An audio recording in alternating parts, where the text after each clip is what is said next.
Ele ensinou apenas por 3 anos e meio, sem dúvida, em uma geração o que ele disse transformou o mundo. Todos os exércitos que têm marchado, todas as forças navais que têm navegado, não há afetado a história tanto como a vida solitária. Agora, 2000 anos mais tarde, seu número de seguidores está entre os milhões de milhões e cobre a terra, mas sem a prática da cristandade moderna de hoje apenas se parece com os primeiros ensinos de Jesus. A profecia anunciou que isto aconteceria.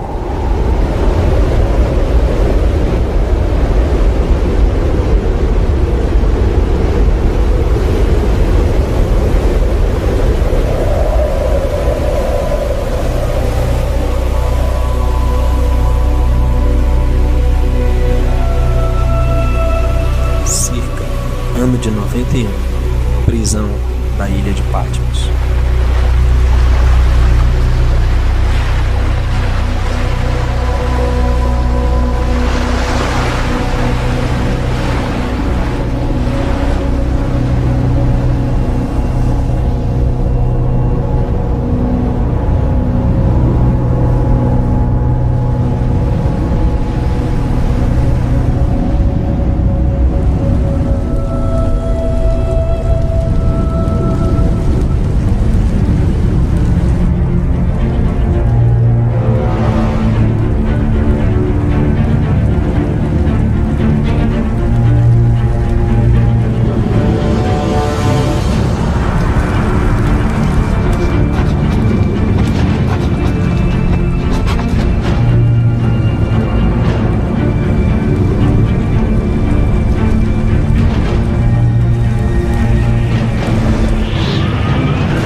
Uma mulher, uma criança e um dragão.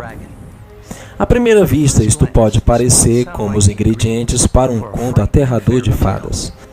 De fato, as cenas alarmantes que acabou de presenciar são parte de uma profecia verdadeira e poderosa dada ao apóstolo João, quase 2000 anos atrás. O que nos diz essa profecia encontrada em Apocalipse 12? Simboliza algum caso que aconteceu há milhares de anos atrás? Ou descreve as coisas que vão acontecer em um futuro próximo? E quem a mulher, o dragão e a criança representam? Junte-se a nós. Agora, enquanto investigamos um mundo que você nunca viu, como somos parte dele. Apocalipse, a noiva, a besta e Babilônia.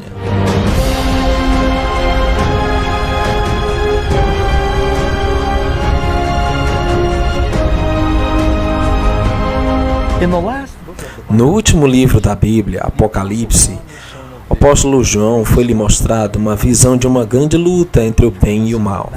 É uma profecia de uma batalha que ha estado intensificante atrás da cena desde o começo dos tempos. Os segredos por detrás dessa profecia têm sido envoltos em mistério por séculos, até agora. Desde os reinos e governos, antes, ao redor do mundo, até mulheres e homens que se levantaram para lutar. Esta é a história do cristianismo. A busca da verdade e a fundação da fé de bilhões. E viu-se um grande sinal no céu, uma mulher vestida do sol, tendo a lua debaixo dos seus pés e uma coroa de 12 estrelas sobre a sua cabeça. E estava grávida, e com dores de parto, e gritava com ânsias de dar à luz. E o dragão parou diante da mulher que havia de dar à luz, para que, dando ela à luz, lhe tragasse o filho. Muitos eruditos bíblicos e historiadores têm estudado esta profecia através dos anos e concordam que a profecia de Apocalipse 12 aponta para um evento conhecido como a matança dos inocentes, que aconteceu no primeiro século na Judéia. Nas décadas anteriores ao nascimento de Cristo, o Império Romano havia conquistado todo o mundo mediterrâneo, incluindo a Judéia. Em vários pontos nessa história, haviam pessoas diferentes governando sobre ela. 20 anos antes que o Salvador nascera, você tem o rei Herodes, um rei cliente de Roma. E sabemos que temos documentos de fora da Bíblia que nos dizem que ele era muito cruel, capaz de matar seus próprios filhos. Ele era tão impiedoso que você não ia querer tê-lo ao seu lado. Herodes estava muito ansioso quando uma pequena delegação de homens sábios do Oriente vieram a Jerusalém anunciando sua busca pelo recém-nascido rei dos judeus. Por que Herodes iria se incomodar com isso? Porque aquele era o título de Herodes, concedido a ele pelo Império Romano Rei dos Judeus. E lhe perguntaram os astrólogos quanto tempo esta criança pode ter nascido, e determinaram que provavelmente haviam se passado 2 anos no máximo desde que a criança tinha nascido. E ele descobre dos fariseus e os saduceus onde exatamente o menino poderia nascer. E ele descobre que é em Belém e se preocupou em perder o seu trono. Por isso tem tanta raiva contra esta criança e envia os seus soldados para tentar matar a Jesus.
A Bíblia nos diz que este ato brutal foi inspirado em mais que uma mera ira de um rei velho. Muitos eruditos bíblicos creem que é parte de uma luta ainda maior que tem acontecido em todas as eras e ainda hoje. Para descobrir os segredos da profecia, temos que primeiro identificar os personagens principais, a mulher, a criança e o dragão. Disse, também vi outro sinal, uma mulher vestida de sol, com a lua debaixo de seus pés e sobre sua cabeça uma coroa de 12 estrelas. Vamos olhar de perto essa mulher. Sabemos que ela é um símbolo de alguém ou algo. A Bíblia nos diz o que essa mulher representa. Maridos, amai a vossas mulheres, assim como Cristo amou a igreja e se entregou por ela. Entendemos disto, que a igreja é a noiva de Cristo. Não é apenas a noiva de Cristo, mas em certo sentido, desde que nenhum homem odeie sua própria carne, A igreja é o corpo de Cristo. Claramente, uma mulher nas Escrituras representa uma igreja. E você tem uma mulher representante do povo de Deus no Antigo Testamento. Nós vemos no Novo Testamento. Jesus se achega ao povo de Israel e então a igreja cresce como algo que Cristo desenvolveu. Mas o mais importante é que esta mulher está para dar à luz a uma criança especial. Quem é essa criança? Temos algumas indicações. Uma, governa com vara de ferro sobre todas as nações. Essa é uma referência do Antigo Testamento, onde claramente o Eterno é quem governa todas as nações com vara de ferro. E então ele disse que foi levado para o céu. Quem foi levado para o céu? Jesus Cristo, certo? Ele é o Rei dos Reis, Senhor dos Senhores. Então há muitas indicações de que definitivamente fala de Jesus. Agora vamos considerar o arquivilão. Nesta importante profecia, o dragão. E viu-se outro grande sinal no céu, e eis que era um grande dragão vermelho. Sabe, gostaria de dar uma teoria extravagante, mas a Bíblia nos diz claramente o que o dragão é. O dragão é o diabo. Tanto o Antigo Testamento como o Novo. Quem é que trata de destruir? Esse é Satanás, já sabe, o anjo. Assim ele ataca Cristo quando ele chega. Ele ataca o ali. E foi precipitado o grande dragão, a antiga serpente, chamado Diabo e Satanás, que engana todo mundo. Ele foi precipitado na terra, e os seus anjos foram lançados com ele. O que vemos aqui na primeira parte de Apocalipse 12 é uma representação simbólica do conflito de todos os tempos entre Cristo e Satanás. Encontramos essa descrição que retrocede desde o Jardim do Éden, onde vemos uma serpente alada. É uma forma do dragão. E temos esta serpente, esse dragão, vindo no princípio por meio das Escrituras. Através da vida de Cristo, Satanás tentou alterar os planos de Jesus para prover salvação para a raça humana. Pois ele foi ferido por nossas transgressões. Ele foi machucado por nossas iniquidades. O castigo que nos traz a paz estava sobre ele, e por suas feridas fomos sarados. Em várias ocasiões, eles tentaram expulsá-lo das sinagogas. Eles tentaram silenciá-lo, torturaram publicamente. A mesma estratégia de Satanás para atrapalhar o plano da salvação foi totalmente destroçado quando o Salvador se levantou dos mortos. E o seu filho foi arrebatado para Deus e para o seu trono. Com o Filho de Deus fisicamente fora do seu alcance, o diabo dirigiu toda a sua fúria contra os seguidores de Jesus, os cristãos. Ele fez mais disto por meio do poder cruel da Roma imperial. E quando o dragão viu que fora lançado na terra, perseguiu a mulher que dera à luz o filho homem. O cristianismo era uma pequena minoria sofrida que não tinha status oficial no Império Romano e havia uma série de perseguições, algumas das quais foram bem severas. Um dos papéis da religião dentro do Império Romano era assegurar o bem-estar do Estado. A ideia era que se os deuses fossem adorados apropriadamente, então estariam a favor do Império. Se não fossem adorados apropriadamente, então coisas malignas aconteceriam ao Império como resultado da ira divina. Eles não queriam sacrificar os deuses. E os deuses nesse momento incluíam também o imperador. Então é fácil considerar essas pessoas como bodes expiatórios. Basicamente, se algo vai mal é porque provavelmente tem cristãos ao redor que se recusam a dar aos deuses o que lhes corresponde. Claro que tinha que puni-los. O castigo significa com frequência a morte. O que as pessoas pensavam é que eram os cristãos reunidos também pareciam fazer amor com seus irmãos e irmãs, porque haviam rumores de que eles cometiam incestos. Cristãos costumavam chamar-se entre si irmãos e irmãs e costumavam comer a carne de Cristo. As pessoas escutavam aparentemente que os cristãos estavam comendo crianças. Então, quando os pagãos ouviram sobre isso, pensavam o pior. Os cristãos foram progressivamente despojados de seus cargos civis, suas posições militares, seus livros foram confiscados, suas casas destruídas, tudo na ansiedade de que estavam debilitando o bem-estar do Estado. Enquanto a igreja primitiva sofria debaixo desta perseguição devastadora de Roma, suas vidas se converteram em um testemunho poderoso para a igreja. Enquanto os pagãos viviam em costume e temor supersticioso, esses cristãos enfrentavam tortura e morte com uma paz sobrenatural.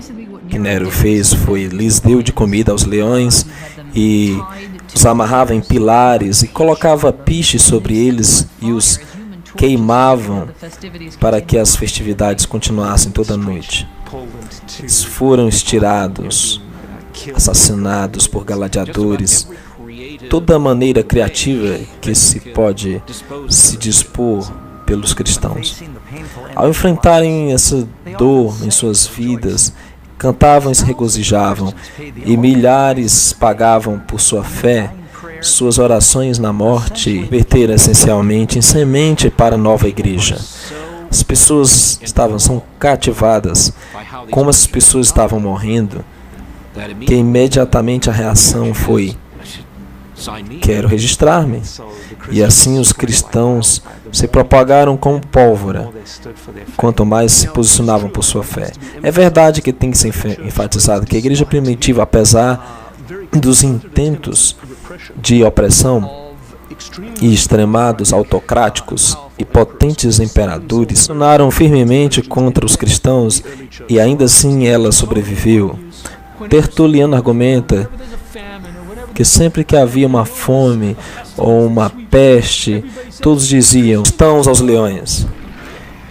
E logo diziam com sarcasmo: como tantos podem ser devorados por poucos, querendo dizer, você não pode nos destruir a todos nós. Durante este tempo de crescimento exponencial, os cristãos em todo o Império Romano, literalmente, estiveram na clandestinidade. Esse labirinto de túneis e aposentos debaixo das cidades romanas se conhecem como catatumbas. Agora, é muito importante entender as catatumbas. Muitas pessoas pensavam que haviam cavernas naturais debaixo de Roma, e os cristãos simplesmente se enfiavam lá. As catatumbas, quase sem exceção, não são cavernas naturais, foram escavadas pelos cristãos. Então, os cristãos fizeram um completo labirinto subterrâneo, e todos os cultos eram mantidos lá, nas mesmas tumbas dos mártires. Em segundo lugar, é que mesmo sendo enterrados e os mortos é muito significante. Os cristãos creem numa ressurreição da carne. E hoje, claro, essa crença foi mudada durante os séculos do primeiro entendimento dos cristãos, que seriam ressuscitados e na precisa forma corporal. Portanto, optaram por enterrar seus mortos em vez de incinerá-los. Portanto, quando alguém os via enterrando seus mortos, especialmente em momentos em que havia intensas ondas de perseguição, era como dizer-lhes: venha investigar-me, já que posso ser um cristão. No ano 306 depois do Salvador, um novo imperador romano logo chegou ao poder. E as coisas começaram a mudar rapidamente. Constantino o Grande foi um militar capaz e um político astuto.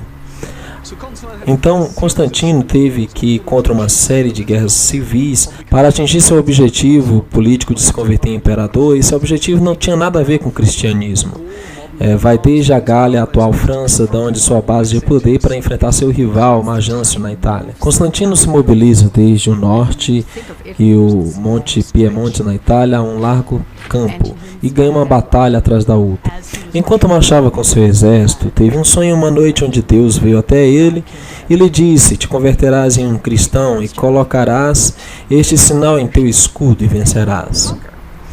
Pouco depois de que efetivamente teve uma visão na qual a história nos diz que foi vista por seu exército, assim como por ele mesmo. Levantou a vista ao sol e viu uma cruz de luz por cima dele e as letras gregas Teutonica, que significa: com este sinal vencerás.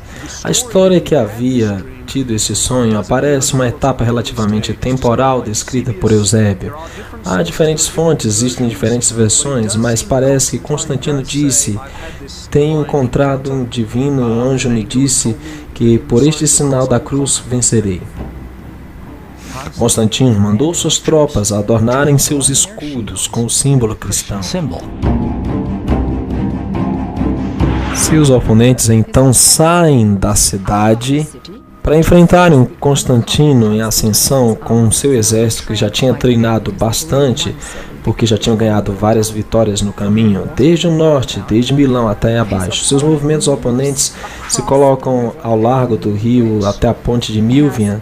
Tem o Constantino com seu exército à frente dele, o rio e a cidade por trás dele. Não é a melhor situação que se pode estar se a derrota é iminente do exército. Não se tinha para onde recuar, então se perderia. Então Constantino não era cristão ainda, e isso é algo poderoso para alguém crer que o Deus cristão me deu a vitória. O Deus cristão é mais poderoso do que todas as divindades. Quer dizer, claro que Constantino tornou os símbolos cristãos parte das normas imperiais, e que lutou com este símbolo e venceu. Assim, sendo um bom imperador romano, então pensaria assim: eu consegui o símbolo, estou no caminho certo. Então, se você é um pagão, ou simplesmente alguém que está confuso sobre religião, se alguém aqui tem esse choque de deidades, quem surgiu por cima era o Deus cristão. Pode concluir. Gradualmente, o sentimento nacional contra o cristianismo começou a inverter-se. Durante o reinado de Constantino, os cristãos passaram de uma seita perseguida abertamente a sustentar posições de influência nos tribunais e palácios de reis e governadores. Então, uma grande parte das elites, acostumadas a dirigir o show, automaticamente se converteram também. E os bispos locais, etc. Se tornar cristão não era grande coisa, porque a maioria deles criam em uma força superior, divina, que tinha diferentes representações. Se você quiser avançar no exército ou na força imperial, haviam todos os incentivos para se tornar cristão, porque todas as pessoas do topo eram cristãs. Então, se você quiser avançar na hierarquia do serviço militar, civil, ou simplesmente na corte, as pessoas se tornavam cristãs. Se torna muito atrativo porque o edito de Constantino de tolerância o torna assim.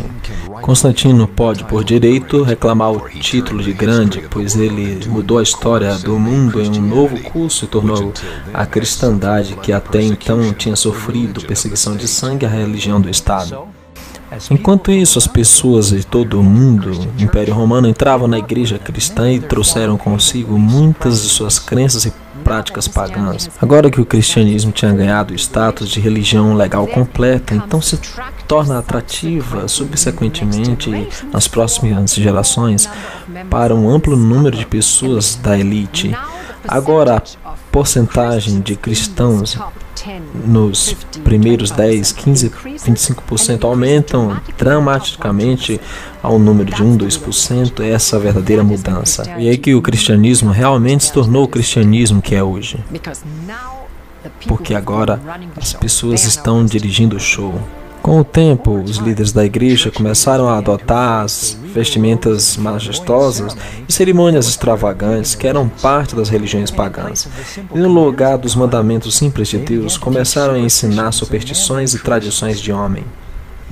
Agora, no lugar da igreja cristã converter-se ao mundo, os pagãos estavam convertendo a igreja. Existe uma linha que saiu do primeiro século, representando por todos os documentos que temos no Novo Testamento que demonstram um certo tipo de modo que a igreja adentrou em um longo túnel até o quarto, terceiro século.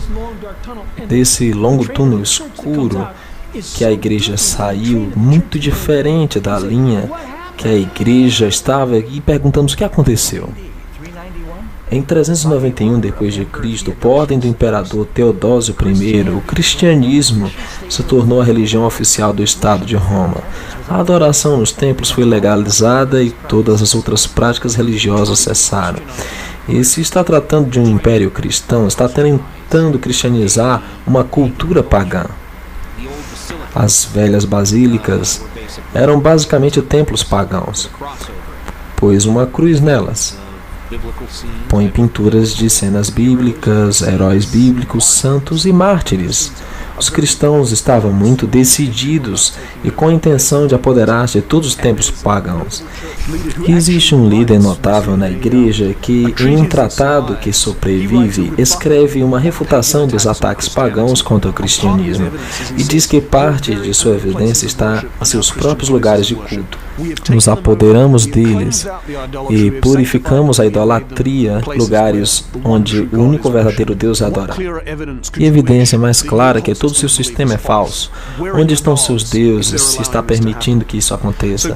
Então os cristãos deliberadamente, de propósito, como estratégia, tomam não somente os lugares, mas as ideias dos rituais e como creem, os transformam em avançar a sua causa, difundindo o cristianismo. O que sabemos é que até a extensão pela qual creem que isto e dizem, bem, até que ponto é legítimo fazer isso e em que momento começamos a tomar outras ideias? A velocidade com que a igreja primitiva deslizou em apostasia te deixará sem reação. Enquanto milhões de pagãos rapidamente se uniram às igrejas, naturalmente relutantes em desfazer-se de seus tesouros idólatras, os romanos e os gregos estavam tão acostumados a estar circundados de símbolos de deidades que começaram a fazer o mesmo com o cristianismo. Muitos desses novos conversos apenas renomearam seus ídolos com nomes cristãos, como Paulo, Maria e Pedro. Uma estátua de Júpiter se converteu na estátua de Pedro, e sabemos que devido a um disco de sol que possui justo sobre sua cabeça, indica que esse não é Pedro, mas uma estátua pagã que foi renomeada. Em vez de Rômulo e Rêmulo, por que não os mártires? Dois grandes mártires, como Cosmo e Damião. As representações de Ísis, uma deusa originalmente egípcia, mas tinha se tornado muito já grega, se torna a representação de Maria levando seu filho. Você tem uma mãe e uma criança na tradição toda a história. Mitraísmo se tem na Babilônia, se tem até o tempo da Pérsia. Parece que Maria adquiriu algumas das características que estavam associadas com as outras deusas. Ela veste um manto azul, se coloca numa meia-lua. Ela é a mãe de todos os deuses. A Ísis carrega o seu filho Horus. A imagem que obtém um novo nome, e agora o nome é Maria levando o seu filho Jesus. Ou uma representação do deus Hermes é mostrada como Cristo, o bom pastor. Esculápio é o modelo iconográfico para muitas das representações de Jesus. Um jovem Deus vibrante com cabelo encaracolado, uma barba pequena. Pronto, as estátuas dos santos, inclusive Jesus, começaram a adornar as igrejas. E mesmo que Deus proíba claramente a confecção de imagens nos 10 mandamentos, as pessoas começavam a venerá-los e confeccionar ídolos. Não farás para ti imagem de escultura, nem alguma coisa que exista nos céus ou abaixo na terra, nem nas águas debaixo da terra. Não te curvará perante elas, nem as adorarás. Relacionado com o último ponto entre a veneração de Maria, a mãe de Jesus, se bem que é certo que Maria foi uma mulher fiel e honrada por ser sua mãe, as Escrituras em nenhuma parte ensinam que deva ser divinizada ou adorada. Maria sempre havia sido importante na história cristã, mas por volta da Idade Média se tornou elevada quase a olhando separadamente, uma divindade. A Virgem Maria se cria ser aquela que poderia falar pelos seres humanos culpados ao seu filho virtuoso, supremo, censurador e julgador. Uma imagem muito estranha, mas é assim que a arte religiosa do período o mostra. A Bíblia não venera Maria como um santo especial.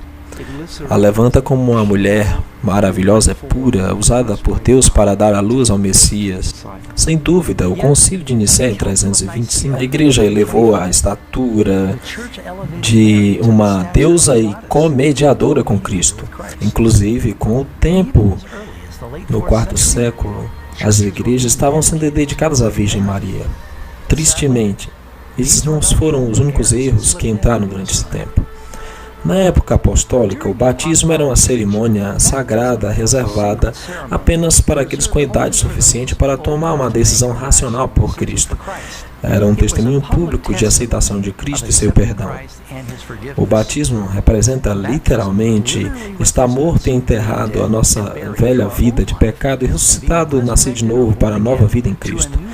E vem a ser, no curso dos séculos, como um direito de iniciação ao cristianismo.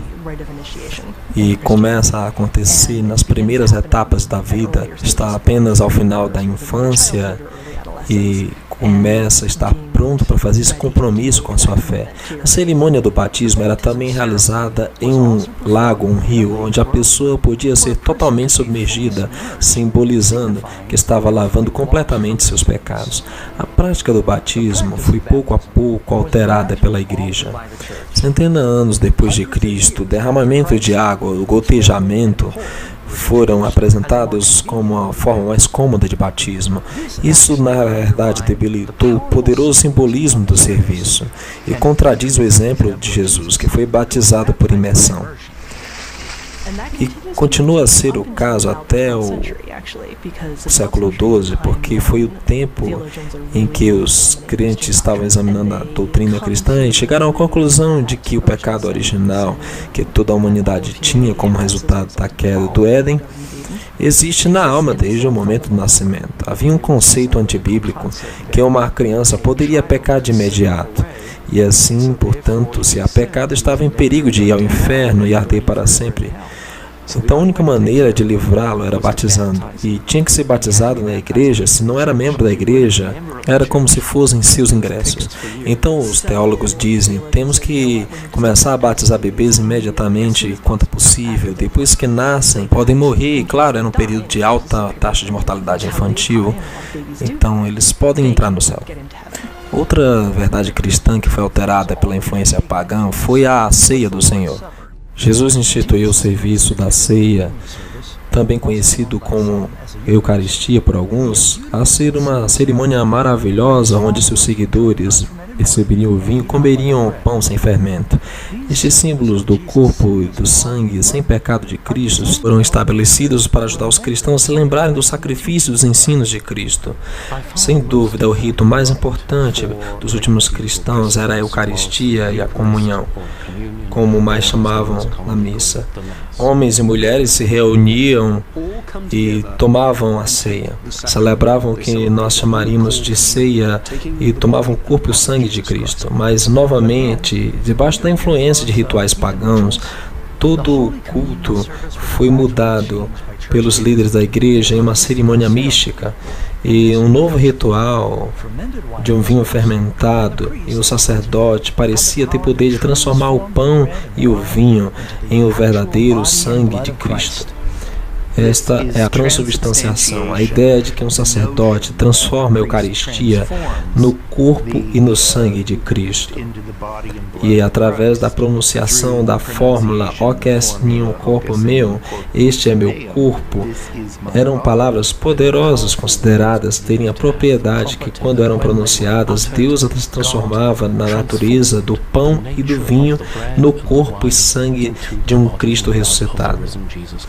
Até o ponto onde mais tarde dizem, estamos criando um Deus, em falar as palavras da mistagogia. Em essência, o que ocorreu no altar era como o pão se convertia no corpo e o vinho se convertia no sangue, mas pareciam pão e vinho. Esta oferenda de sacrifício na Eucaristia, este sacrifício de louvor, esta comida de comunhão, transformaram não na memória do sacrifício, mas no próprio sacrifício, e está dando a salvação. Criam e ensinavam que na missa, Jesus Cristo, na pessoa do sacerdote, sacrificava a Cristo, a Deus o Pai, e assim ganhava o bem, ganhava um tanto de santidade, a qual a igreja pode então contar como benefícios essa missa. porque as pessoas creem que ao celebrar uma missa estavam fazendo algo bom que era oferecido a Deus. Havia uma justificação teológica para fazê-lo muitas e muitas vezes. Em 1415 d.C., no Concílio de Constança, líderes da igreja decretaram que somente os sacerdotes poderiam beber o vinho e que os leigos só receberiam o pão. Sem dúvida, a Bíblia claramente diz que quando Jesus estabeleceu a ceia, todos beberam dela. Cerca de 300 anos depois de Cristo, a igreja começou a desviar-se de outros dos 10 mandamentos, especificamente o 4º mandamento, que requer que nos lembremos do 7º dia como dia de repouso. Lembra-te do dia de sábado para o santificar. 6 dias trabalharás e farás toda a tua obra, mas o 7º dia é o sábado do Senhor teu Deus. No Império Romano, o judaísmo era uma religião antiga, e todas as religiões antigas eram respeitadas. Quando os judeus seguiram pelejando contra Roma, havia sido como uma espécie de guarda-chuva de segurança sobre o judaísmo, se tornou como um para-raios para a cristandade. Os cristãos se tornaram alienados dos judeus, os judeus os perseguiam e assim tentaram se distanciar dos judeus. Os líderes da igreja começaram a desmerecer o 7º dia de descanso dos 10 mandamentos em preferência pelo mais popular domingo romano. Alguns cristãos erroneamente cometeram o erro que deviam jejuar no sábado, mas que podiam festejar no domingo, e é o que os pagãos faziam. Festejavam no domingo e jejuavam no sábado. Não é um conceito judeu.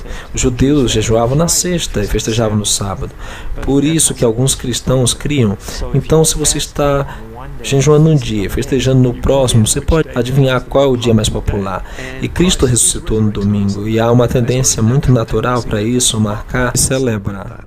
Uma terceira razão, e essa era a influência do culto ao sol que entra na igreja. Quando o culto ao sol começa a reaparecer na igreja, Constantino pode usar isso para levar a exaltação do domingo, o dia do sol, como o dia em que as pessoas devem adorar. Este afastamento gradual da lei de Deus durante os séculos, a maioria se surpreende quando ouve que a observância do domingo não tem fundamento na Bíblia. No ano 313, Constantino publicou o Edito de Milão, estabelecendo o domingo como dia de descanso. A lei dominical do imperador não teve nada a ver com o cristianismo. Na realidade, era para honrar o deus sol greco-romano chamado Hélio e Apolo. O imperador Constantino se converteu a um converso cristão e, devido a permanecer parcial ao deus Sol, o imperador Constantino mudou o dia de adoração do sábado para domingo, como havia sido tradicional no judaísmo, obviamente para o domingo, o dia do deus Sol. E desde então, as pessoas cristãs, pelo menos em grande parte, tinham o dia de adoração no domingo ao invés do sábado. Isto é claro de outro edito de Constantino, dado em 321 d.C., quando o imperador ordenou, no venerável dia do sol, que todos os magistrados e povos residindo nas cidades repousem, que todos os comércios sejam fechados. Note, o aviso utiliza a palavra dom, sol. Também se registrou que Constantino o Grande fez uma lei para o Império Romano que o domingo devia ser guardado como dia de descanso. Esta mudança não se infiltrou na igreja da noite para o dia. A história nos diz que por décadas, o 7º dia, o sábado, junto com o domingo, foram observados ambos como dias santos. A igreja, bem primitiva, claramente está adorando no sábado judeu no tempo dos apóstolos, mas meados do 3º século, isso foi em grande parte abandonado. E está no processo de ser abandonado. No princípio do 4º século, em muitas partes do mundo romano, os cristãos estão, em geral, adorando no domingo. E muitos cristãos, nesse período de tempo, observavam o sábado. Então, aos domingos, eles tinham um culto, lembrando a ressurreição, e iriam para o seu trabalho habitual. É durante a etapa de Constantino que a ideia de transferir a solenidade do sábado para o domingo é expressada pela primeira vez. Séculos atrás, o profeta Daniel havia predito que um poder religioso se levantaria e tentaria mudar os tempos e a lei. Dentro dos 10 mandamentos, só há uma lei que também é um tempo, o sábado. A doutrina do inferno em chamas também foi uma distorção da mitologia pagã. No livro de Apocalipse, a Bíblia ensina que depois do grande dia do juízo, os perdidos serão lançados no lago de fogo. E nesse momento, cada pessoa é castigada de acordo com o que merece e logo totalmente consumida perecerá eternamente. E não tem mais os que matam o corpo e não podem matar a alma. Temei antes aquele que pode fazer perecer no inferno a alma e o corpo. Pois os vivos sabem que hão de morrer, mas os mortos não sabem coisa alguma. Os sacerdotes começaram a ensinar que o inferno é um lugar de tormento eterno, governado pelo diabo, e que começava no momento da morte. A igreja caída pôde utilizar esse conceito aterrador de tormento eterno para aterrorizar e manipular tanto o rei e os plebeus. Mas o mais trágico de tudo, esta falsa doutrina apresenta Jesus como uma espécie de sádico malvado. Tem encorajado alguns ateus e agnósticos a desafiar o cristianismo nas ideias cristãs de um Deus amoroso. Se faz algo que é pior, inclusive, do que Hitler fez. Não importa o que alguém tenha feito, são milhões e milhões de anos de tortura. É apropriado por causa de um delito? Então tem pessoas que têm odiado a Deus e aprendido a odiar a Deus por causa disto. Outro conceito pagão que se infiltrou no pensamento cristão foi a respeito do pós-vida. O purgatório, a ideia que ensina que na morte as pessoas entram num fogo infernal temporal onde são purificados para o céu. Purgatório é uma casa, é um caminho intermediário entre céu e inferno, e a questão do purgatório é que você pode escapar dele. Como a missa diz, consignados às chamas da aflição. Está cheia de bichos, cheias de odores sulfúricos, que pode ser um pouco maior que o inferno, mas tampouco é um dia no campo. A igreja desenvolveu gradualmente, de novo, cresceu na igreja, pouco a pouco, a ideia de que qualquer um que morre com suas obras de satisfação incompletas, provavelmente pagaria em algum lugar de sofrimento após a morte, depurados de seus pecados e ofensas que tem cometido na vida. O povo medieval cria em quase todos que serão salvos e redimidos, quem sejam membros batizados da igreja, mas quase todos também teriam que fazer penitência pelos pecados que haviam cometidos e não haviam confessados, em passar algum tempo no purgatório. Assim, na verdade, a tarefa era reduzir o tempo do purgatório. Muita gente confunde a ideia do purgatório e do inferno como se você pudesse sair do inferno, mas não pode. Se você for para o inferno, não há saída. Você é muito ímpio e está condenado. Muitas pessoas têm coisas ruins, mas como podemos fazer o bem para ir para o céu? Você não pode, tem que ser purificado e, portanto, ir para o purgatório. E muitos cristãos acreditavam que suas famílias estavam sofrendo no purgatório. E não é um lugar agradável. Você fica ali por milhares de anos. A ideia do purgatório existe há muitos séculos antes do Salvador. Escritos de Platão no início de 400 a.C. nos ajudam a entender de onde esse conceito de purificação e castigo vieram. O purgatório não se considerava como um lugar real até séculos depois. Entre 1160 e 1180 nossa era, teólogos desenvolveram a doutrina do purgatório, conduzindo a aceitação formal no Segundo Concílio de Leão em 1274. A igreja então oferece apoio aos mortos no purgatório por meio de suas orações e atribuindo às pessoas os benefícios do sacramento, especialmente a ceia.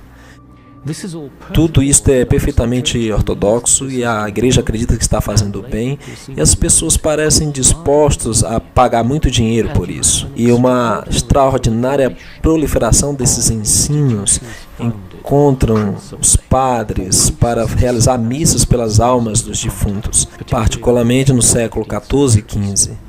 Esta doutrina foi fabricada para manipular as massas para obter ganho financeiro. As pessoas estavam dispostas a pagar grandes quantias de dinheiro para liberar seus queridos do purgatório. Claro, os crentes nunca poderiam ter certeza quando alguém deixava o purgatório. Então, muito dinheiro fluía nos bolsos dos padres corruptos, tanta gente saindo para levantar dinheiro e encorajar as pessoas a dar o dinheiro para a igreja para livrar do purgatório, para que pudessem financiar edifícios elaborados. Esta crença do purgatório também é baseada no perigoso conceito que as obras e as orações dos vivos podem alterar o destino dos mortos. Sem dúvida, Jesus deixou muito claro que não há limbo ou purgatório. Depois da morte, o próximo pensamento consciente era a ressurreição e a recompensa eterna. Não vos maravilheis disto, porque vem a hora em que todos os que estão nos sepulcros ouvirão sua voz. E os que fizeram o bem sairão para a ressurreição da vida, e os que fizeram o mal para a ressurreição da condenação. A mensagem central do Evangelho é como obter perdão. Esta foi outra verdade bíblica maior que foi corrompida. Era ensinado que se uma pessoa quer ser perdoada, ele ou ela devem primeiro confessar seus pecados a um padre, e que era chamado o sacramento da penitência, ou comumente conhecido como confissão. Então, para compensar a bondade insuficiente de nossas ações erradas, todos nós, como membros e clero, devemos todos confessar nossos pecados pelo menos uma vez por ano, de preferência a um sacerdote. Esse foi um desenvolvimento negativo em vários pontos. Em primeiro lugar, isso não é ensinado em nenhum lugar da Bíblia. Em segundo, coloca o homem mortal no lugar de Cristo e faz com que Deus seja afastado da pessoa comum. E, ao mesmo tempo, coloca o padre numa situação embaraçosa, ouvir todos os malfeitos de seus confessores.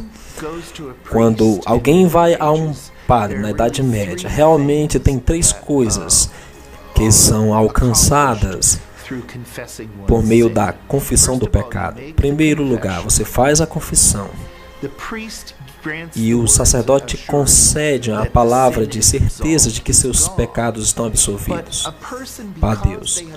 Mas uma pessoa, porque tem violado as leis da igreja, os ensinos de Cristo, tem que realizar uma obra de penitência para compensar o pecado que cometeram. A Bíblia ensina que a humanidade não pode fazer nada para salvar-se. Por isso, Jesus veio a este mundo. As Escrituras ensinam que salvação depende inteiramente da nossa confiança em Deus pela misericórdia e graça, que não merecemos. É um dom magnífico que não pode ser ganho por nossos esforços ou boas obras. Mesmo a obediência vem por meio do dom da graça. A doutrina do Novo Testamento de salvação pela fé é amplamente ensinada e compreendida hoje. Mas durante as trevas da Idade Média, era mais fácil convencer as massas analfabetas que tinham que realizar boas obras para ganhar o favor de Deus. As pessoas eram ensinadas que se algum pecador tivesse esperança de apaziguar Deus, ele ou ela tinham que pagar grandes quantias de dinheiro, realizar atos piedosos ou fazer algumas peregrinações. Isso também incluía a tarefa de recitar algumas orações como requisito para obter perdão.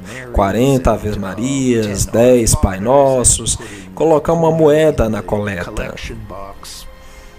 Nas religiões pagãs do mundo, uma ideia de orações repetitivas não era nova. Se cria que podia apaziguar os deuses com constante ecoar de orações, como palavras mágicas. Jesus claramente nos advertiu contra essa forma de oração. E orando, não useis de vãs repetições, como os gentios, que pensam que por muito falarem serão ouvidos. Líderes corruptos da igreja sabiam que para manter um poder eterno sobre o povo de Deus, tinham de separá-los da única coisa que eles conheciam que poderiam expor seus enganos, as Sagradas Escrituras. A Bíblia não foi inicialmente retirada do povo. Era acessível, mas com o tempo, quando as pessoas viram as diferenças e desafiaram o clero, então foi assim que, durante o passar do tempo, para não tornar disponível a Bíblia para o povo, apenas os sacerdotes podem interpretar as Escrituras, porque combinam a tradição com a Escritura, e algumas tradições interpretam as Escrituras, e alguém tinha que conhecer essa longa tradição como padre.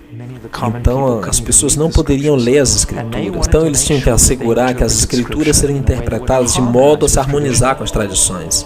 Então do 5º século até o século XV, milhares de anos de história, era ensinado e aceitado que só os líderes religiosos eram suficientemente qualificados para explicar os textos sagrados. Era dito para as pessoas comuns que nunca podiam esperar entender as Escrituras sem a assistência de um sacerdote. Com este engano mortal, os leigos da igreja se manteram em trevas. Enquanto isso, a igreja visível, uma vez baluarte bíblico da verdade, tinha se degradado e corrompido, adornada com cerimônias espiritualistas. Não é de se estranhar que nesse período da história de deterioração política, econômica e espiritual, conhecido como a Idade das Trevas, é trágico como, apenas poucos séculos, a maravilhosa luz que havia brilhado e iluminado a noiva de Cristo tinha sido eclipsada por tradições pagãs. Agora, uma mulher muito diferente surgiu para ocupar seu lugar. E veio uma mulher assentada sobre uma besta de cor escarlata, que estava cheia de nomes blasfêmia, e tinha 7 cabeças e 10 chifres.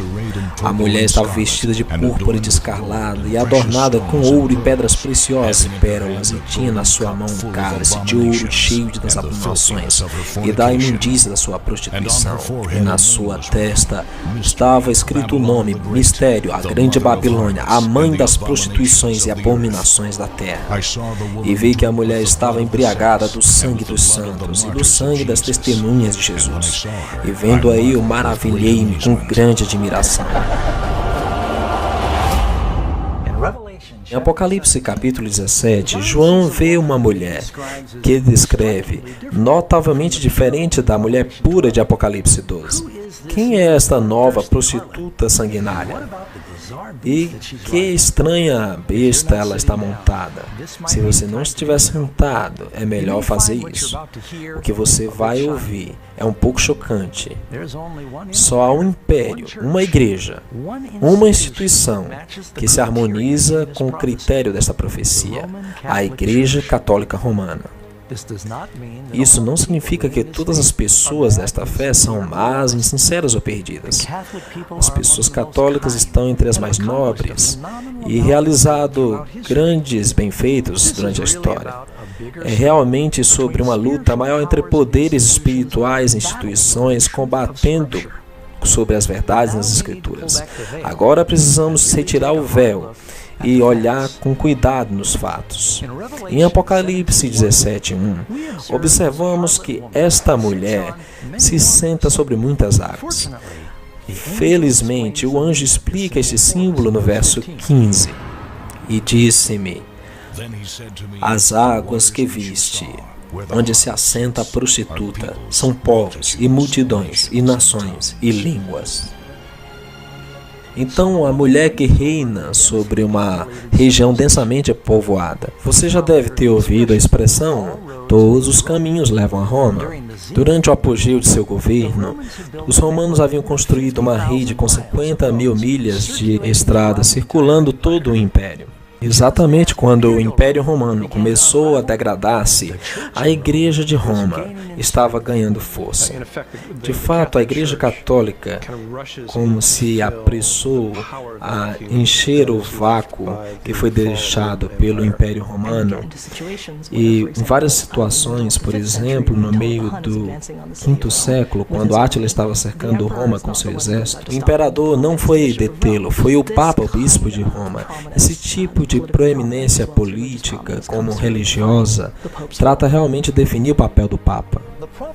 A profecia indica também que a mulher está montada em uma besta com 7 cabeças e 10 chifres. Obviamente, essas coisas são símbolos. Essa criatura claramente representa o mesmo monstro com 7 cabeças e 10 chifres que acabamos de ver em conflito com a noiva de Cristo no capítulo 12. É a mesma besta que o mundo está sendo obrigado a adorar no capítulo 13.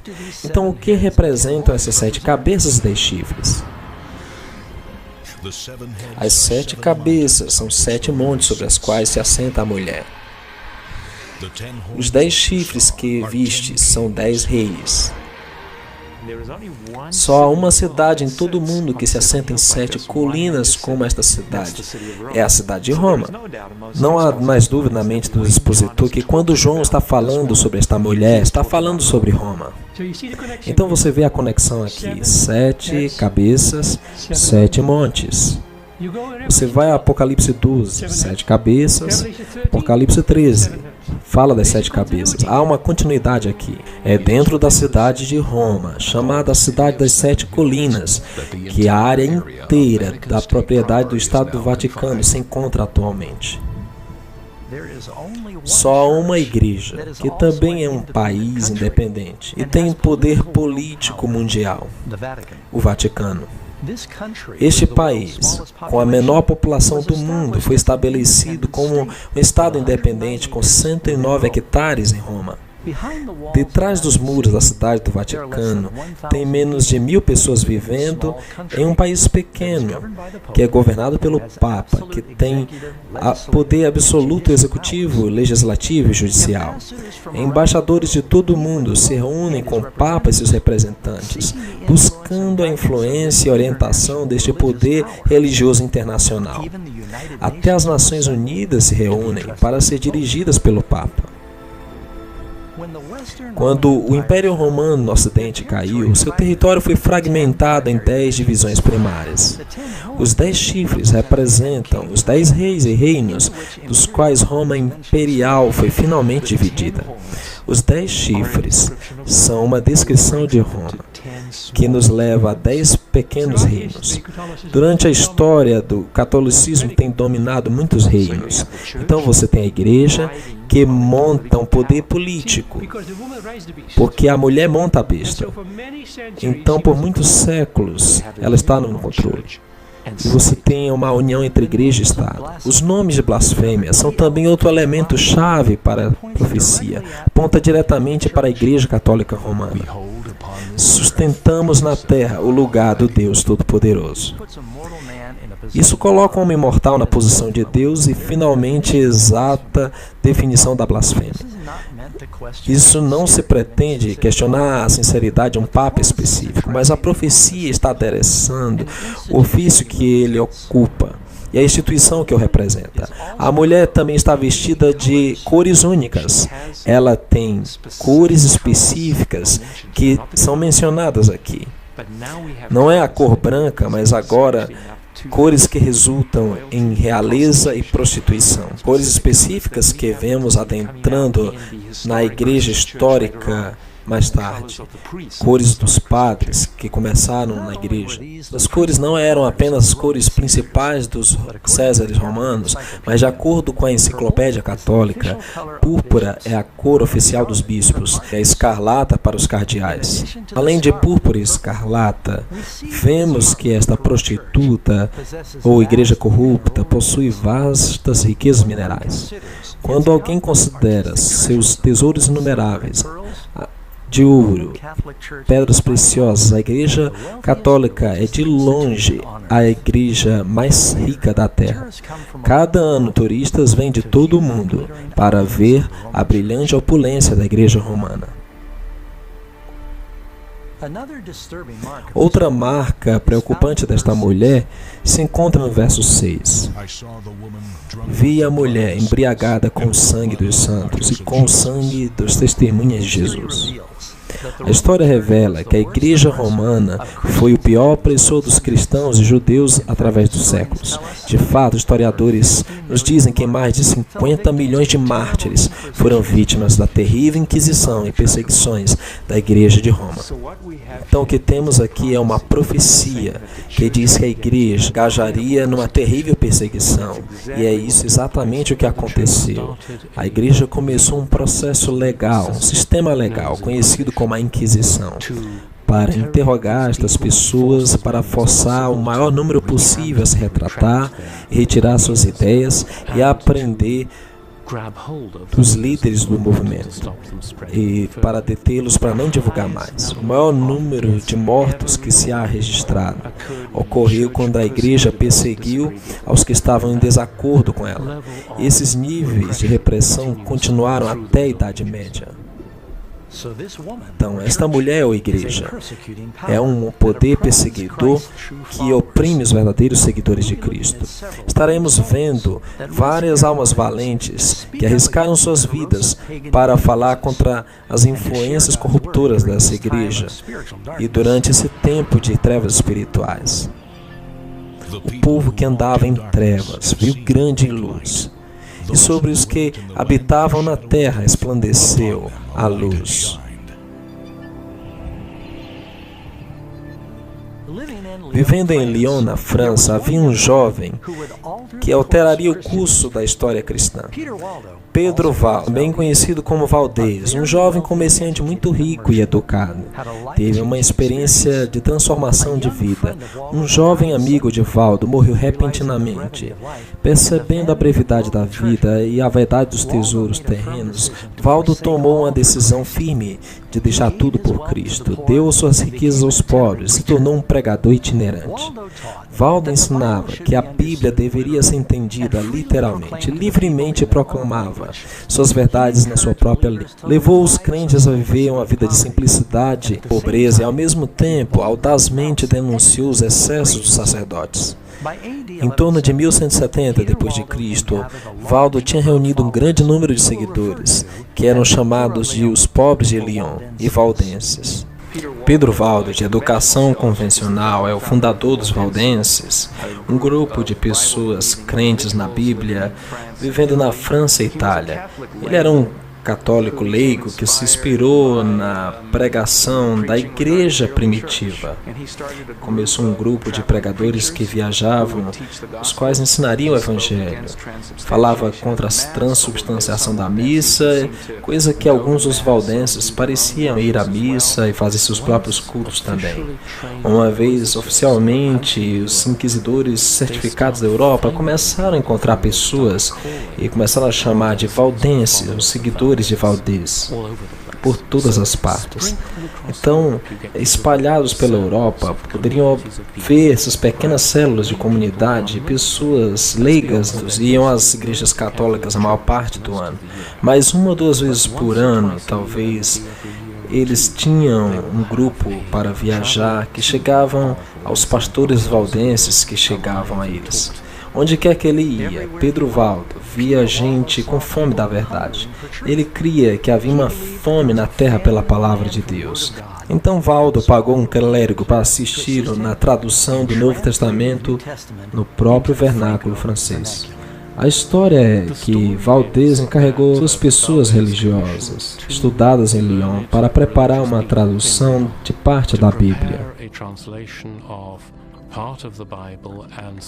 e alguns trechos dos pais em sua própria língua. Algo entre francês e província. É realmente difícil de escrever, mas parece haver estabelecido uma tradição de que as comunidades valdenses tentariam obter cópias das escrituras em outra língua comum das pessoas. Eles levavam consigo as escrituras e atuavam como comerciantes, negociantes, compartilhando as escrituras onde fossem. Inclusive, há referências deles enviando seus jovens para as grandes universidades, faculdades na sua terra, para que pudessem compartilhar sua fé lá e também ganhar um entendimento da teologia contemporânea e usá-la para alcançar a maior parte da comunidade. Mas a Igreja Romana não poderia mais tolerar essa liberdade de pregação do Evangelho. Durante o Terceiro Concílio de Latrão, em 1179, as ideias de Valdo foram condenadas oficialmente como heresia e pouco depois seus seguidores foram excomungados. Expulsados de Lyon, os valdenses se estabeleceram nos altos vales do Piemont e nos Alpes franceses. Aqui, entre suas famílias, a Bíblia foi tornada seu estudo principal. Os evangelhos de Mateus e João eram submetidos à memorização junto com muitas das epístolas. Sem imprensa, os valdenses frequentemente pregavam copiar à mão as Escrituras. Conhecidos por sua adesão estrita da Bíblia, esses pregadores estendiam seus ensinos em toda parte. Enquanto viajavam para evitar a prisão, às vezes copiavam passagens nos bolsos das suas vestimentas e então cuidadosamente compartilhavam com o coração aberto. Mesmo após a morte de Pedro Valdo em 1218, a Igreja Romana continuou ferozmente perseguindo os valdenses.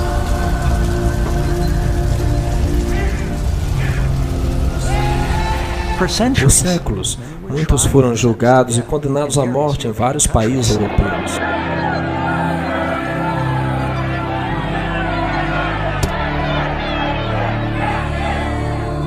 O Espírito do Eterno incitou a muitos dentro da igreja, que corajosamente se levantaram e pediram a reforma. Um desses homens foi John Wycliffe, teólogo inglês e pregador leigo, tradutor e professor em Oxford. Sua educação resultou ser uma grande vantagem para ele. Enquanto começou a apontar os erros que estavam espalhados entre o povo de Deus, Wycliffe nunca quis se colocar contra os líderes da igreja, mas ao ver as claras contradições pelo que a Escritura dizia e o que a igreja fazia, ele não podia guardar silêncio. Bem, Wycliffe era uma pessoa muito incomum para se tornar herege, porque ele era catedrático de Oxford, era praticante criado dentro da estrutura do poder da igreja, embora ficasse angustiado com o que ele via ao seu redor. Enquanto via Roma substituindo a Santa Escritura pela tradição, acusou o sacerdócio de privar do pão da vida o povo com fome espiritual. Ele cria que a Bíblia era a única fonte de suprema autoridade e ordenou a tradução da Bíblia. Teve alguns seguidores chamados Lollardos que iam ao redor distribuindo a Escritura e pregando. Eles criam na leitura da Bíblia, aliam a Bíblia de Wycliffe e criam no mesmo tipo de simples piedade que os outros tinham defendido no início do século XII. Esse foi o maior dom que poderia dar ao povo comum. Nenhum documento tem modificado o curso da história, mais que a tradução da Bíblia em inglês. Ele apresentou algumas das verdades que o protestantismo depois traria, e, como acabou de sugerir, seus ensinamentos, apesar de séculos antes, estavam preparando o caminho para muita gente na Inglaterra aceitar a reforma quando chegasse. Wycliffe teve a audácia de declarar que a autoridade universal do Papa não era bíblica. Foi sobre estas condições que, em 22 de maio de 1377, o Papa Gregório XII condenou os escritos de John Wycliffe, indicando que seus ensinos eram perigosos para a Igreja e o Estado. Wycliffe continuou ensinando salvação somente por Cristo e as Escrituras eram infalíveis, em vez da Igreja Romana. Com o tempo, seus escritos e trabalho de reforma se estendiam como ondas sísmicas, influenciando milhões do povo de Deus. Podem ser lidas em qualquer lugar onde há escolásticos, teólogos que poderiam ter acesso. Eles viajavam para a Boêmia inspiraram John Huss também. E Huss compartilhou o ataque sobre a transubstanciação, sobre o poder clérigo e também com Wycliffe sobre a riqueza da igreja. Huss era o único menino pequeno quando faleceu Wycliffe. Pelas obras de Wycliffe tiveram grande impacto na sua vida. John Huss foi um pregador boêmio e também professor de universidade e capelão do rei. Ele foi confiado eventualmente com o cargo de pregador em uma capela pequena que acabara de ser fundada, a Capela de Belém. Com Wycliffe, John Huss pregou a escritura na língua do povo, uma prática que a igreja proibia em favor do idioma em latim. Ele pregava na língua do povo e os boêmios haviam tido a escritura em sua própria língua, e apesar dos concílios da igreja. E é por isso que ele entrou em contato com os ensinos de Wycliffe. E, sobretudo, ele especialmente foi atraído contra a doutrina da transubstanciação, o ataque contra a riqueza e influência da igreja. Caminhando através da cidade, Huss notou um par de pinturas que dois homens tinham colocado como um protesto. Cada uma das telas interpretava uma cena diferente. Em uma era a imagem do humilde Salvador, entrando em Jerusalém com seus discípulos cansados de viagem. Na outra tela, havia uma imagem do Papa, vestido em roupas ricas e luxuosas, transportado em um trono e seguido por uma procissão. As pinturas certamente apresentavam um contraste entre o Salvador que disse que as raposas têm seus covis, os passos seus ninhos, mas o Filho do Homem não tem onde reclinar sua cabeça, com o esplendor magnífico do Papa e seu séquito papal. Movido por este conhecimento, começou a denunciar publicamente o orgulho, a ambição e a corrupção do clero. E sem temor, fez um chamado de reforma da igreja. Se deve interpretar a Escritura de acordo com a verdade é definida pelo que a igreja crê. Como corrige um erro na igreja? Não tem uma revisão dos erros. Não existe correção da igreja. E isso, creio, é o defeito fundamental que permitiu à igreja começar a equivocar-se e continuar errando. John Huss foi convidado a ir à Constança, na Alemanha, para defender sua crítica à igreja de Roma. Sigismundo, rei da Hungria, mais tarde do Sacro Império Romano, lhe garantiu um salvo-conduto, mas imediatamente na chegada de Huss na cidade, foi preso e colocado no calabouço, no castelo Gottlieben. O rei Sigismundo estava muito enfurecido pela apreensão de Huss e ameaçou o concílio. Mas o concílio convenceu Sigismundo de que as promessas feitas a um herege não valiam, e em 6 de julho de 1415, o concílio reuniu a catedral depois da missa e da liturgia. John Huss foi então levado a juízo. Ele pediu para defender suas posições e, ao defendê-las, encontrou que havia expressado uma heresia, assim foi confiscado e julgado por heresia. Então os guardas levaram Huss para ser executado. E no lugar da sua execução, Huss se manteve firme, enquanto as chamas corriam sobre si, foi capaz de levantar sua voz e cantar. Entre suas palavras ao morrer, Huss previu que dentro de 100 anos, Deus levantaria um homem, cujos clamores por uma reforma não poderiam ser suprimidos. Criado em um lugar humilde de Mansfield, Alemanha, Martinho Lutero, teólogo, autor, compositor e sacerdote, possivelmente é o mais conhecido reformador religioso do século XVI. Lutero nasceu em 10 de novembro de 1483, cerca de 70 anos depois do martírio de John Huss. Nascido em uma família trabalhadora de classe média, com vários irmãos e irmãs, Lutero desenvolveu um caráter e personalidade firme. A família de Lutero parecia haver sido, em certa medida, uma família de grandes triunfadores. Eram muito severos, de acordo com as histórias posteriores de Lutero, e certamente viam que o caminho a seguir para seu filho era mediante a educação. Pois quando era jovem, foi destinado a converter-se em um advogado. Sem dúvida, uma experiência traumática mudou para sempre o curso de sua vida. Lutero foi pego em uma tormenta e temia por sua vida. Estava fora e temia ser atingido por um raio. Os relâmpagos golpeavam diante dele, ambos os lados, e em terror clama e promete que se um santo o salva, se converterá em um monge. Chamou a Santa Ana, a santa das causas perdidas.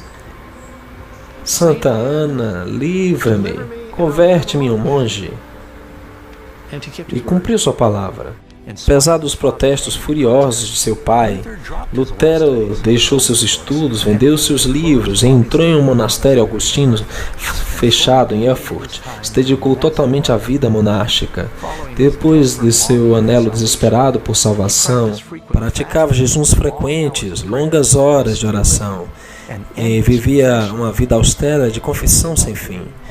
Se alguém podia haver ganhado o céu como monge, então eu farei, de fato, estando como monge.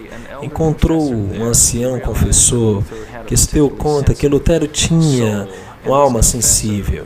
O seu confessor se deu conta que Lutero necessitava ensinar a Bíblia, assim se converter simultaneamente em um professor de teologia, pregador da igreja, do povo e membro da comunidade religiosa. Ele basicamente fazia 3 trabalhos. Em Wittenberg, aprendeu a estudar a Bíblia em suas línguas originais. Logo, começou a compartilhar livremente as verdades que estava aprendendo em suas conferências. Seus ouvintes estavam encantados. Em 1510, Lutero fez uma peregrinação para visitar a sede da igreja da Santa Cidade de Roma. Ele ficou enojado de testemunhar terrível ganância e impiedade que ele viu em todas as classes do clero. Sua grande expectativa da cidade santa foi frustrada. Enquanto contemplava o estilo de vida degradante dos monges e padres, isso estava em forte contraste com sua vida frugal na Alemanha. Mas a revelação mais inquietante estava por vir. Ele foi para Roma, estava subindo as escadas e ali houve uma voz, não necessariamente verbal, mas uma em sua cabeça: o justo viverá pela fé. E assim eu subi estas escadas de Pilatos, de joelhos, as quais devia ganhar algum tipo de, você sabe, garantia para não queimar-se no purgatório por tanto tempo, e de repente se deu conta: o que estou fazendo? A Bíblia diz que isso vem pela fé. E ele se levantou dos seus joelhos, e esse foi um movimento decisivo. Lutero finalmente entendeu a importância de confiar nos méritos de Cristo pelo perdão. Depois de regressar de Roma em 1512, Lutero foi recompensado com um doutorado de divindade na Universidade de Wittenberg. Começou a pregar valentemente que as pessoas não deveriam aceitar nenhuma doutrina a menos que viesse da Bíblia. Foi esse princípio da sola Escritura que se converteria no clamor da Batalha da Reforma. É uma série de 3 tratados em 1520 que apresenta o conceito que agora, desde que a tradição da igreja se tornou tão corrompida pela inovação humana, que a igreja somente deve seguir o testemunho das Escrituras. Este é o fio condutor da história que descreve a decadência da igreja, quando as pessoas perderam as Escrituras e a capacidade de ler as Escrituras por si mesmos. Havia uma barreira entre elas e Cristo, e logo começaram a se recuperar. Quando Martinho Lutero e seus colegas decidiram que as Escrituras eram a única autoridade, sola, tota, prima Escritura, e começaram a superar essa situação. Ao mesmo tempo, Roma estava cavando o solo para a construção da magnificente nova Basílica de São Pedro. A igreja enviou João Tetzel, um frei dominicano à Alemanha, para vender indulgências, para arrecadar fundos necessários para a catedral. A igreja crê não somente em seus serviços e ofertas podem ajudar os mortos, mas também que o chefe da igreja do Oeste, o Papa, pode, por tão grande abundância de acumulada graça que está na posse da igreja, a igreja pode declarar que há algumas penas para que depois que eles morrerem, simplesmente assim. E isso é chamado indulgência. A completa indulgência plenária absolvia uma pessoa de todos os pecados que haviam cometidos até aquele momento. E assim apressava, de acordo com o ensino da Igreja, por meio do purgatório, diretamente ao céu. Ao final da Idade Média, a Igreja tinha em sua cabeça o que poderia dizer das pessoas. Sim, você está disposto a fazer uma oferta para a Igreja. A Igreja te dará uma indulgência, na maneira de uma oferta para a saída de sua família, amigos, parentes, amados. E esse amado escapará das penas do purgatório, supostamente imediatamente. E isso se tornou, por volta do século XIV e XV, uma crença muito popular, e as pessoas imploravam pelas indulgências. Quando Lutero soube que seus membros estavam comprando indulgências, ele ficou indignado. Quando as pessoas chegaram a ele mostrando suas indulgências, ele se recusou a honrá-las. Lutero declarou que o que eles realmente precisavam fazer era sinceramente se arrepender e deixar seus pecados. Este foi o primeiro problema que forçou Lutero a batalhar contra sua própria amada Igreja. Em 31 de outubro de 1517, Lutero cravou seu famoso protesto nas portas da famosa Igreja de Todos os Santos em Wittenberg. O que são as 95 teses que famosamente foram pregadas no castelo da Igreja de Wittenberg? É um convite acadêmico para um debate. A nota de afirmação de 95 teses está basicamente dizendo: estou aqui fazendo propostas e são mais bem redatadas do que você pensa, porque estão bem debatidas. Vamos para uma disputa. As 95 teses é apenas uma série de 95 proposições sobre as quais ele pretendia empreender um debate na universidade. E esta é uma questão normal na prática acadêmica medieval.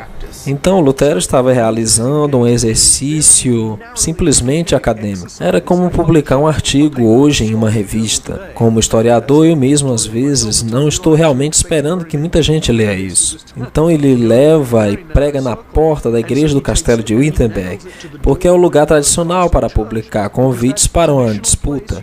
Então, ele não estava realmente esperando que isso fosse dar em alguma coisa. E isso chamou a atenção de muitas pessoas, incluindo os papas.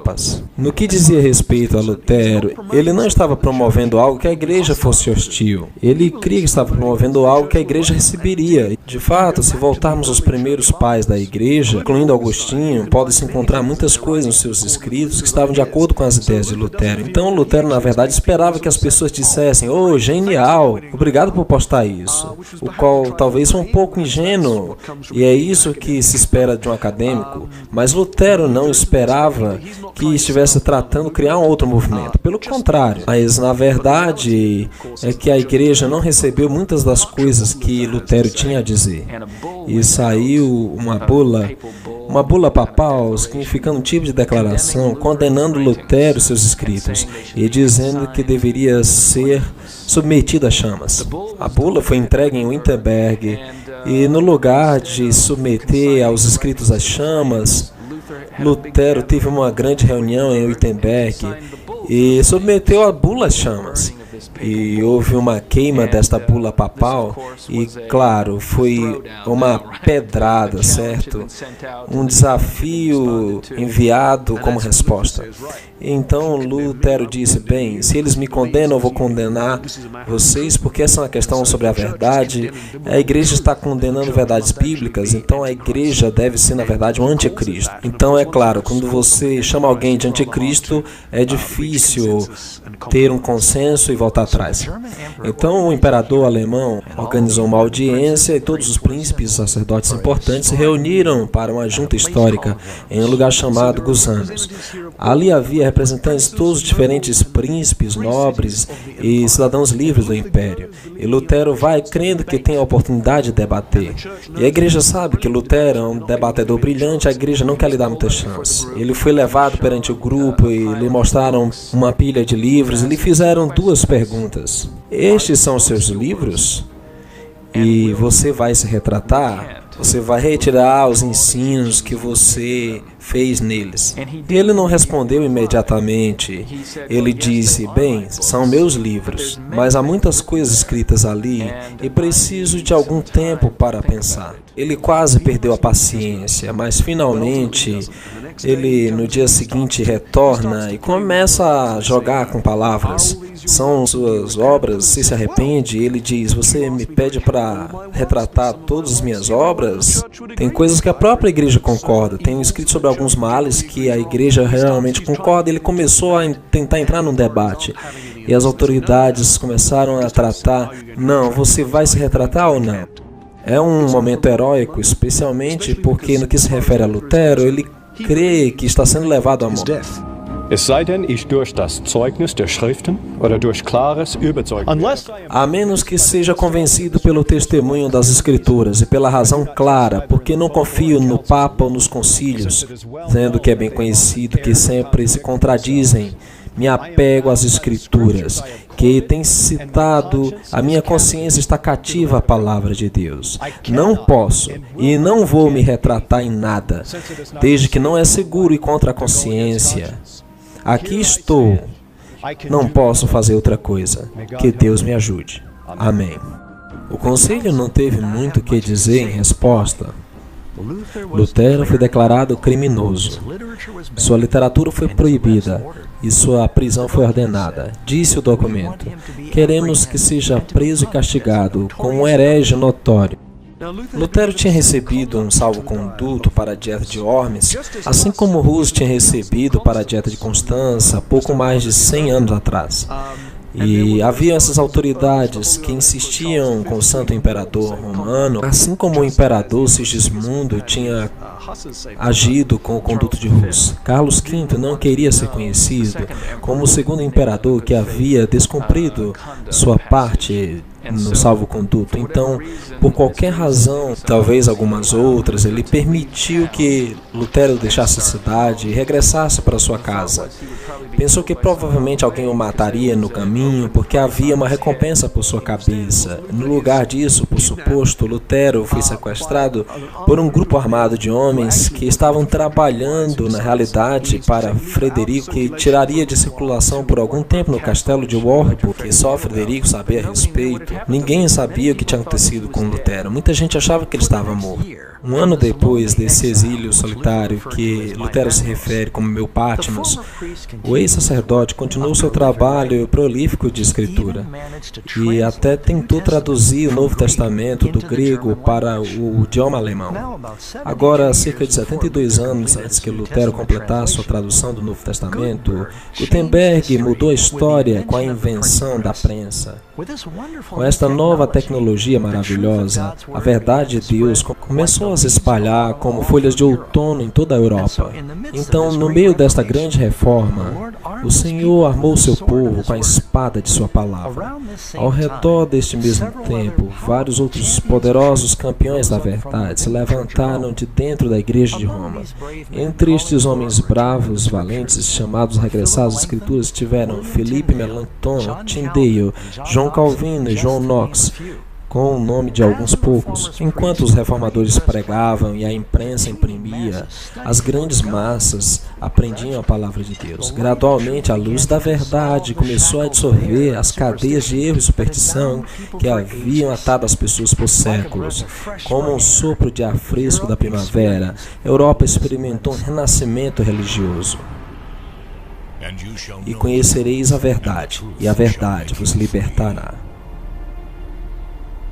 O livro de Apocalipse também prediz que nos últimos dias o dragão, Satanás, uma vez mais intensificará suas forças para perseguir a igreja de Deus. Se identificam como os que guardam os mandamentos de Deus e têm o testemunho de Jesus.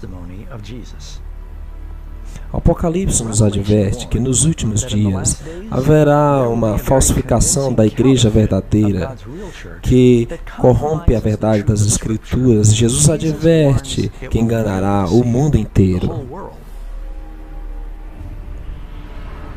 Pois se levantarão falsos cristos e falsos profetas, fazendo grandes sinais e maravilhas para enganar, se possível, os próprios eleitos. Pouco depois deste último engano, Cristo voltará e virá para uma igreja que tem sido purificada de todas as falsas tradições e paganismo. Será uma igreja que exige um assim diz o Senhor para cada doutrina que sustém. Jesus também disse que quando regressar, seu mundo estará absorvido em egoísmo, violência e rebelião. E ouvireis de guerras e rumores de guerras, porque se levantará nação contra nação, e haverá pestes, fomes e terremotos. O amor de muitos se esfriará, e então virá o fim. Esta guerra espiritual tem sido propagada ao longo dos séculos. Está claro que esta profecia está se cumprindo rapidamente. Enquanto esta batalha se intensifica, todos nós enfrentamos uma escolha. Escolhei hoje a quem servireis. Amigos, acabamos de ver como a gloriosa luz da verdade do Eterno foi distorcida através da influência da mitologia. Também vemos como os primeiros cristãos foram seduzidos gradualmente para adotarem rituais pagãos e tradições no lugar da verdade bíblica. Mas logo o Eterno levantou homens e mulheres para resistirem aos erros de um império inteiro. A história agora se repete. Logo, todos se unirão à noiva de Cristo ou seguirão a besta de Babilônia. Qual será a sua posição? A Bíblia é clara. A evidência é irrefutável. A decisão é finalmente sua.